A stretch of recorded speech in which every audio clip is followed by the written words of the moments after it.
The American LGBTQ Museum announces its first executive director. The American LGBTQ Museum announced Tuesday it has selected the organization's first executive director, Ben Garcia. The news comes almost 5 years to the day that the museum was first planned. Garcia has worked in museums for more than 20 years. He's led similar institutions and has advocated for LGBTQ rights.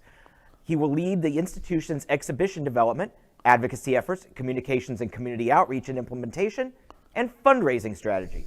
The American LGBTQ Museum will be the first museum dedicated to queer culture and history in New York City. Museum board member and CEO of Translash, Imara Jones, said, quote, "A key goal of this museum is to right many of the historic wrongs committed through the deliberate erasure of the gender and racial diversity of our community for political expediency. Ben understands that it is essential to center those left and left behind in order for LGBTQ people to have a just future that endures and works for all," end quote.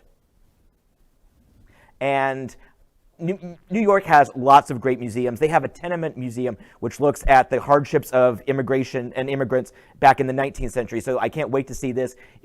I'm sure it's going to build on on New York City's history of true storytelling. It's an exciting museum, and it's one that's long overdue, so we welcome it. Speaking of overdue, since it's taken 5 years just to get somebody to run the place, I am worried that it may never actually come to fruition. Well, having the American LGBTQ Museum come to the focus of hopefully opening, and now with this executive director, it provides normalcy in our community to see museum development. And speaking of that, congratulations. It reminds me of the success of the Stonewall National Museum and Archives. And guess where they are? That is Fort Lauderdale and Wilton Manors, Florida. Museums are valuable.